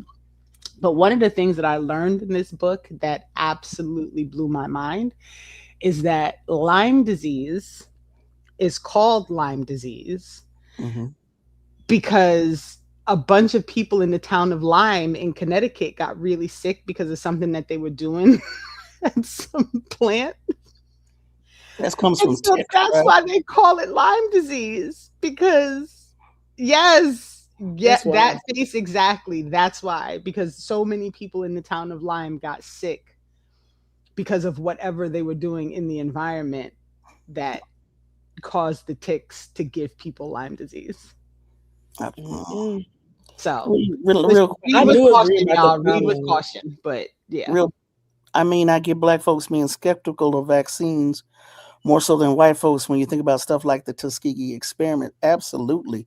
Black people have a multitude of reasons to look at the healthcare industry with skepticism, but that's different from white folks who give it up to God and then they baby die because they don't believe God gave human beings good common sense and intelligence to come up with answers to some of the pressing problems like a vaccine. Oh Lord, And yes, Yeah. Zenzadel, Lyme disease is caused by getting bitten by a tick carrying it. The issue is all the ticks that were carrying it initially were from the same place in Connecticut, and all the people got sick. I don't mean to laugh, y'all. It's such This is a wild. it's such a creepy story when you read it. Like that book was very, very, it was very eye-opening for me, because the biggest question I walked away with is, why is Pfizer, that's supposed to be making medicine, doing all these things with diseases? Like, why y'all creating diseases? Why y'all, like, it's because they also want to hold patents for stuff. That's also how I found out that like other countries could not get the COVID vaccine because they would not release the patent to allow them to make the vaccine. And I didn't know that until I saw like a random billboard that was like free the vaccine or something. I was like, what are they talking about?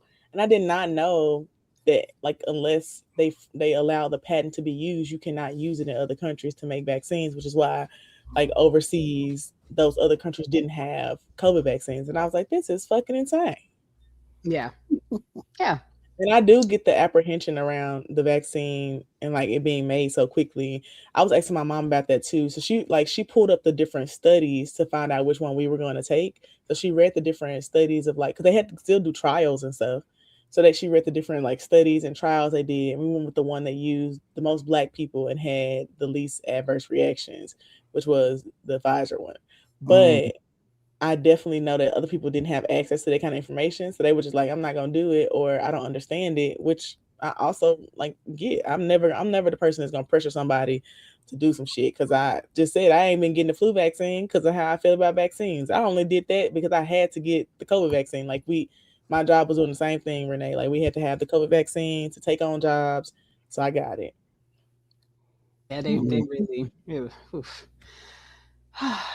Anywho, it's a lot. It'd be a lot. And honestly, like, it's also a lot trying to keep up with all the things, right? Because there's so much information that's coming from so many different places. And of course, like, the national news is useless, right? Like, they're like, the information that you get from national news is not helpful. And so people, I don't blame people at all for being dubious, for not wanting to do things, because depending on which news cycle you're listening to, shit is wild. Like, how do you sparse through all the stuff that's thrown at you to determine like this is the thing that's going to be okay? Because at the same time, if you are one of those people that ends up with an adverse reaction to something, like, like, let's say I said, like, I'm going to give Naz and any kind of vaccine, right? And something bad happens. Like, now you're also responsible for that, right? Like, but like I said earlier, you can only make the decision that you have to make at the time that you have to make it. Like, that's it. That's all you got, Yeah, but it's like if you're relying on you're a parent who's relying on what the doctor says, what the experts say, getting a second opinion, or doing research on the one hand versus this God's will. Yeah, man, that answer is nah, we're not doing that. Exactly, nah. Nah. All right, let's see. So, you want to go to Grand Rapids and this story out of Grand Rapids? Yeah, that's cool. All right. Sorry, y'all. There we go. Is your doctor anti-vax? He is. He is. Oh, yeah. Big time. Let's see. All right. Grand Rapids leaders released statements regarding fatal police shooting. Which one? What done happen now? So in Grand Rapids, Daquan Johnson was chased down, cornered. They released the canine dog on him, and then they shot him and killed him. Why they were chasing him down? Yeah, I saw a TikTok from his cousin. She was saying he was like getting actively mauled by a dog, and they shot him in the back of his head. Mm-hmm. What is the name of Laquan? Is that the one in Chicago? Laquan? Is it? Laquan McDonald. So this is Daquan. This is Different person. Okay. This is like just a few days ago. All All right. The name of the resident was Daquan Johnson. Believing that he was armed, Grand Rapids Police Department officers chasing Johnson, who was riding a bicycle, when he rode into the parking lot of an apartment complex on Eastern Avenue near Logan Street. Police then used a canine unit to get Johnson, and as he struggled with officers who were trying to arrest him, that's when the department said one of the officers shot him. Hold Johnson on. Why were they chasing him? Listen, listen. Your guess is as good as ours. During a press conference, the preliminary investigation suggests that an officer reported that they believed he was armed and that no citizens called 911. After the incident, police said they found a handgun on the scene. Yeah, but was it his? Don't get me started. During that same press conference, police showed dash cam footage from one of their cruises that showed two officers, the K9 and Johnson, struggling. Johnson appeared to be laying on the ground when he was shot. We're committed to the highest degree of transparency possible. Right. So they lying. Oh, listen. Okay, why was this person being chased? Right. And that's the question of the day always, right? Like, what made you decide that this black man riding his bicycle down the street was problematic? Yeah. Because I didn't see that. I don't remember seeing that. They never explain like the reason. The suspect. Well, why is he a suspect? What do you suspect he did? What are you saying he did? And then they always I'm going to look and see if I can find some excuse. Whose gun was found on the scene? How do you know it was his? Have you had DNA testing? Have you had fingerprint testing? Then how do you know it's his gun? Monty said, "Here comes being crunk." Always. He might be a little delayed. He on a book tour right now.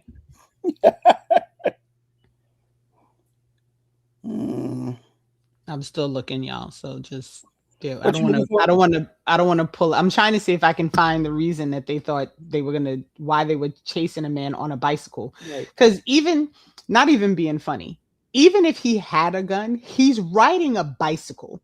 So like he's not standing on the street brandishing his weapon. I was gonna say, how do you know he had a gun? Is he riding down the street holding one handlebar and a gun in the other? What are you talking about? And so I'm just trying to understand what is it exactly that caused them to do this. And apparently he was on his stomach being mauled by the dog when he was shot. So I just don't even understand. I don't even understand what's going on. And we got to also go back to this whole, we're going to get the body cam footage and be reminded that body cameras have nothing to do with accountability. So just putting that out there as a reminder. Because folks always seem to forget that. They do. Because what a body camera footage going to do if the nigga dead? It's going to show you why they shot him. I mean, to me, that shit don't even matter if he dead. Nothing brings somebody back to life. I mean... Well, you got to have a reason. I mean, you got to make an attempt to make it look good. That's what I mean. To try to explain it away. Yeah. And I'm just trying to, because, people I first saw this story on the Twitter because somebody posted like a response. And of course, all these people are like, well, if you have a gun, this is what happens. So I always like to remind people also, like, how do you know that there's a gun? Because this is the part for me that still I'm trying to get the answer to. If the man is riding down the street on his bicycle, what makes you decide that he has a gun and needs to be chased down? Like, I need to know. Well, hold on. Not even first of all. For 32nd of all, is Michigan a open carry state? That's a really good question that I don't know the answer to, but I'm about to find out. Let's see. Because I think it is a New Era, Detroit. It's one of them groups be out there patrolling with, automatic rifles. So if your stick, he had a gun. Everybody got a gun if it's open carry. What's your problem? So they changed their gun laws about assault weapons. But let me just ask the.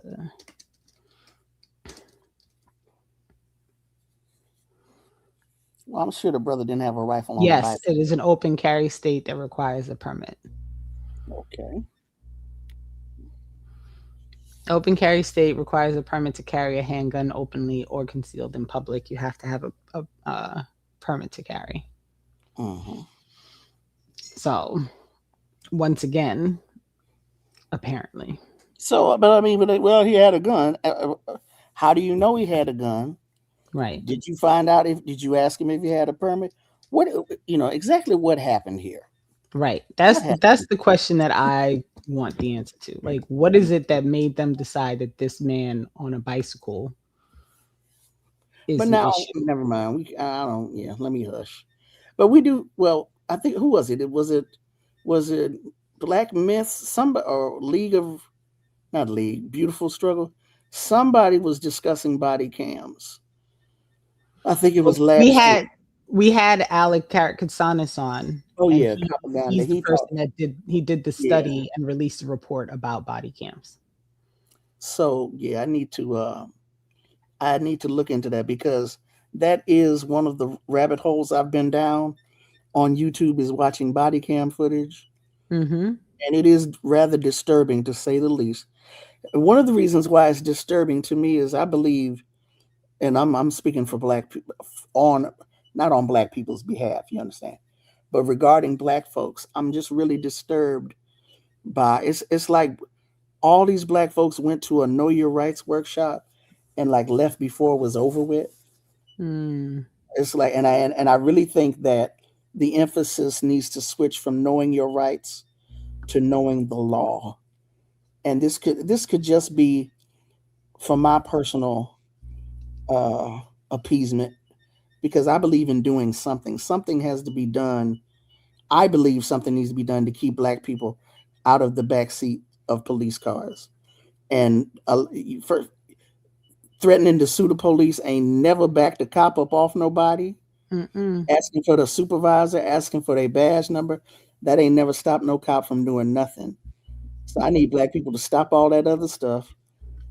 I just need Black people to stay out of the backseat of cars. And when a police officer says, get out the car, I don't have to tell you the reason why. What did he say? Pennsylvania versus Mims. And then Black people say, well, we're not in Pennsylvania. No, that's the wrong answer, dear. That is the wrong answer. I need Black people to know the law. I would feel better. I don't know how Black people feel, but I would feel better. I'm the whole.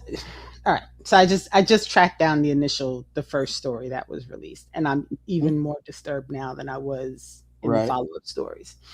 Mm-hmm. So let me just, what you just said, Sandy. So my struggle, as always, has been that neither the rights nor the law are applicable in any of these situations. So I'm always struggling with the idea of like knowing your rights, knowing the law, but no matter what you do, it's like it's up to the person who's holding the gun, right? As to whether or not you walk away from that situation. I literally be telling people that, and they act like they don't understand what the fuck I'm saying. Right. When people be like, be careful, or when I got arrested last year, it was like, don't get arrested again. And I'm saying the only person who can control me going to jail or being arrested are the police that arrest people. Right. I wasn't doing anything illegal when I got arrested, and I haven't been doing anything illegal since then. They are the only ones who can control me still being arrested. I don't have any control over that. And I think it's insane to be like putting blame on people as if we can control it, as if I got the handcuffs and the gun.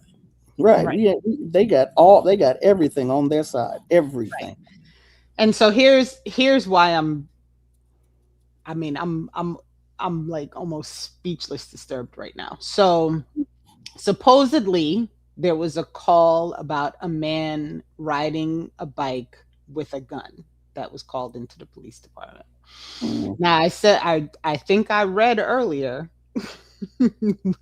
with the follow-up report that there was no 911 call. So whatever call they're basing this on, it was not someone calling 911 and screaming and crying and saying, "Oh no, this person on a gun was." They wasn't afraid for their life, nothing. Okay, so we've established that. The apartment building parking lot that he went to was his apartment building parking lot, and his children watched out the window while this happened to their father. Trifling. Yeah. So But so okay, did we ever answer the question? Why did the police confront him, or why were they in? Because there was a call that there was a man on a bike with a gun, and so they saw this black man But riding. it wasn't a It was 911 call. But it wasn't a what kind of 911 call was it? Somebody called That's the somebody on a cell phone? That's the What the hell question. kind of call was it? That's the question of the day. No wonder Grand Rapids is upset. I hadn't even heard about this. So there's obviously a lot more to come with this storyline. There's always I'm just So I see some stuff over there in the chat. What's happening over here? What y'all talking about? It could be just more to make me feel better. Of course, just like Amber said, at the end of the day, they got the power of life, death, and freedom over us. If they want us to go to jail, we go into jail. If they don't want, if they let us go, they let us go. But I just feel like it's like I said, I want to talk to a supervisor. Why you want to talk to a supervisor? Why do you think talking to the daddy is gonna make the son act right? Come on now. When has a supervisor ever taken the side against one of their cops? Right. Why? Right. I want to talk to a supervisor. Why? Because you don't like what this one said. So let me go talk to a different cop. And it's not going to change anything. So what are you asking for a supervisor for? Delusional. I don't. I feel like once you get to that point, like once I was in the back of the cop car, I said, all right. I said, all right. I don't know. So Ashley had mentioned this in the chat, and so I quickly, because we're gonna start to wrap up soon. So I quickly pulled this story up because I was curious, and I feel like it's aligned with what we were talking about with with the thing, this whole crime thing. So Durham gun violence update erupts into confrontation. Mayor ends meeting early. So as folks know, Ashley's always keeping us up to date on the chaos happening in Durham. And so what was supposed to be a conversation about gun violence in the Bull City ended in confrontation as concerned residents interrupted the mayor, forcing him to end the meeting early. We're here today just to provide an update on the latest string of shootings, but also our response to them. He announced that the city is partnering with the University of Maryland's Violence Reduction Center, Lordy Lord, to develop anti-violence strategies. When a group of activists interrupted, they held signs and raised their voices as they challenged the mayor's approach. The disruption lasted several minutes, which forced the mayor to end the news conference early. So, and this is just a guess on my part, but little punk bitch. So here's my question: if you are in Durham, right, and you have community members that have been probably working on anti-violence in Durham because they live in Durham, and they're trying to work within their own community to try and figure out what is happening in Durham, why are you bringing in the University of Maryland? Because they don't actually care about folks doing stuff in Durham. They don't actually want to hear from the people in research Durham. centers. Say again? Aren't there research centers there in Durham? I mean, aren't there people in Durham? I don't even understand. What? Oh, so as you say, he keeps trying to redirect ShotSpotter, probably because Gary Lauder donates mad money to see, there we go. So I will redirect recommend ShotSpotter. Like, oh, okay. They say A-Rod meant resurrect ShotSpotter. Okay. Because I was like, redirect. What that mean? I read it and I was just in my head thinking about bringing it back. Like, it didn't even occur to me that the word was wrong because I think I knew what she meant. So I would really recommend that folks. Lawrence Grand Prix came on a Saturday, and we did like 2 different shows talking about this, like looking at anti-violence work in the community, and he has such good insight about like actually utilizing the community members and talking to the community about like what they actually need versus this thing where you bring in some AI thing or whatever some person created or some organization or university that's not anywhere close to your state. Like, not even being funny, the University of Maryland to Durham is like 7 hours. Like, why? I don't even understand. Like, why is that happening? They don't understand either. That's wild. That's some wild stuff. But thank you for the notification, Ashley. We're gonna have to talk about it. We're gonna have to follow this story and see what's going on down there. I can't remember where Dre is, but he said ShotSpotter is here, and it's so wild how the cops use it in conjunction with cameras. I think you're in Ohio. Ohio. Mm-hmm. They have ShotSpotter here too, but it also has been getting horrible press. And isn't ShotSpotter the reason the kid with the Cheetos bag got confronted by the police? Because Cheetos bag. Lord. All right, so we'll do one more. When the actual police showed up, the ShotSpotter thing the cameras didn't detect the police who had guns. Of course. So real quick, because this story was curious to me when it first came out. So there was a Dallas native who came forward because even though she was a U.S. citizen, had apparently never left Dallas, her SSI benefits were being ended. And so she was on the local news and the story got some sight. And so they've now reinstated her SSI. So her benefits were paused in October due to questions over her immigration status, despite Rakestraw living in the United States her entire life. And I remember in the interview, they were like, so have you traveled? And she was like, I have never left Dallas. Like, she was super clear.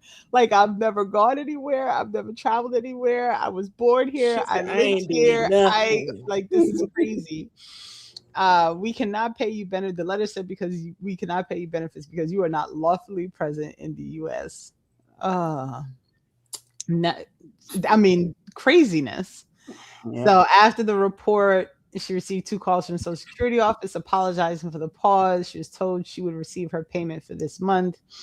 No details were given about why they said she was not in the country legally.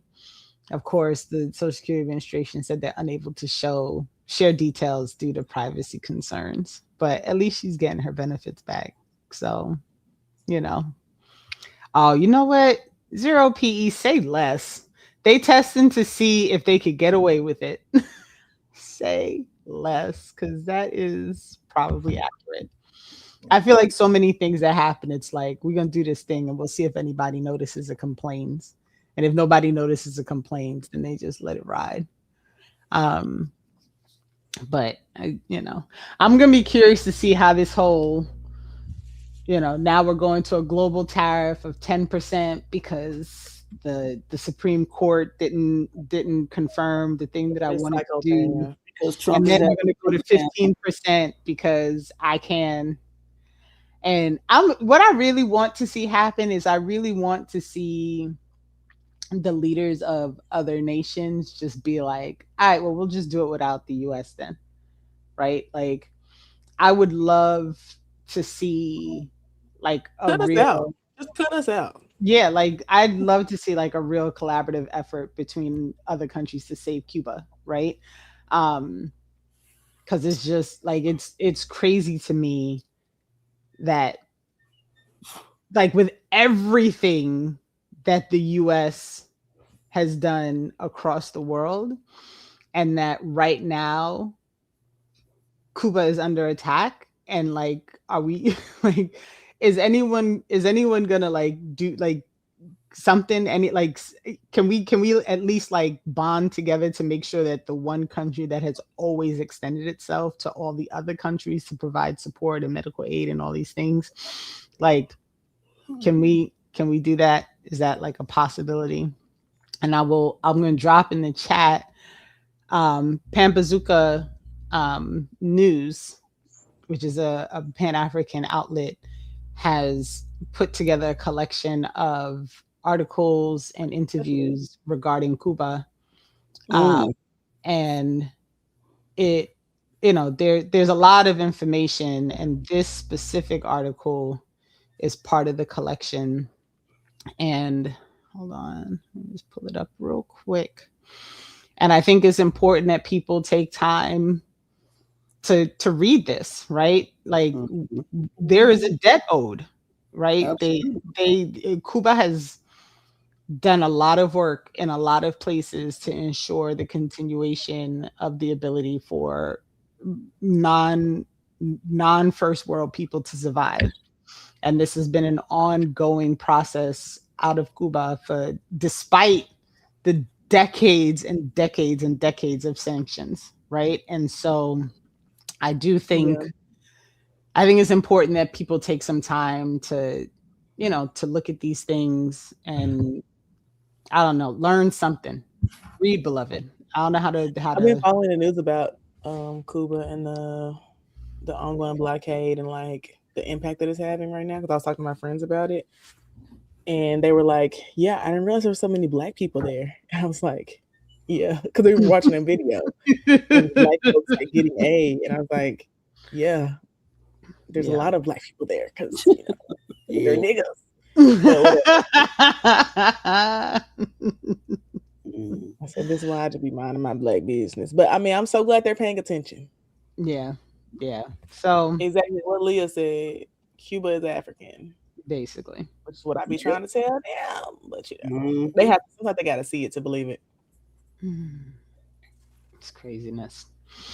Well, we made it. I don't know how, so y'all just so you all know, we're trying to make the Mondays regular. Regular degular. And I don't know, Amber, if you want to try and like quietly talk Tandi into like setting her alarm on Mondays. Tandi, you should set your alarm, girl. And before we leave, make sure y'all send us some super chats, because I have been in immense period pain this whole time, and I came on instead of canceling because I really wanted to. So I'm gonna need at least about $50. My back Run hurts. some chats. We got 3 minutes, y'all. Run some chats. I appreciate you, Amber. I knew we were going to be closed today, like because of all the reports. Like I knew school was going to be closed. So I was like, I can jump on a Monday. But Mondays be rough in my house, man. Mondays be rough. Son don't be, he doesn't mind getting up, but it'd be rough after 2 nights and not having to get up at 6:15 in the morning. That 6:15 alarm hurts on a Monday. It hurts my feelings. I understand, because I know kids they're not used to having to get so early. I wake up at 5 a.m. every day, no matter if I want to or not. And I haven't been sleeping good because my back is killing me. So I was up anyways. Look at that. Thank you, Zero PE. Oh man. So so basically the point is we're going to try and see if we can make the Monday remix a regular part of the week. But in order to do that, I think it'll be good to have a Monday, because I feel like a lot of stuff happens over the weekend too, and I'd be so excited to talk about it. But yes. Like, look at this! Look at all the people coming through. Zens, thank you. Mondays with Amber, Renee, and Tandi. To Erica Brown, Amber, feel better. Renee, stay safe. And Tondi, get a nap in. Thank you. Absolutely. Thanks, y'all. Thanks, I y'all. appreciate We it. appreciate I'm gonna it. go alternate between an ice pack and a heating pad. And see if Yes, it works. go I don't know if lay it's gonna down work. and put some heat on that girl, because it is not It's fun. okay. I still refuse to have children, so I'll suffer. It's fine. I'd rather have this than a baby. No, we didn't talk about the Orange Man, or he wasn't No, there. we didn't. But I will say that the person who tried to set Mar-a-Lago on fire was a white Christian nationalist, and so let's just. I just wanted to point that out real quick. Do with that what you will. Do with that what you will. Somehow it's still gonna be our fault, I think. But we'll see. We'll see. African Period says that's such a prompt name for what's happening right now. Thank you, sisters. Oh, it hurts so bad to laugh. And Farrell Gotcha Champ. I don't know what that's. I just made that up, and it might be what it says for the snow day. Appreciate y'all. We should do that more. Heavily considering whether or not I want to take a Tylenol 3. I've been considering it all morning, but I'm gonna try the ice pack and the heating pad first. Yeah, try that first, because sometimes the pill only partially helps. And then still, Money said for the biectomy fund.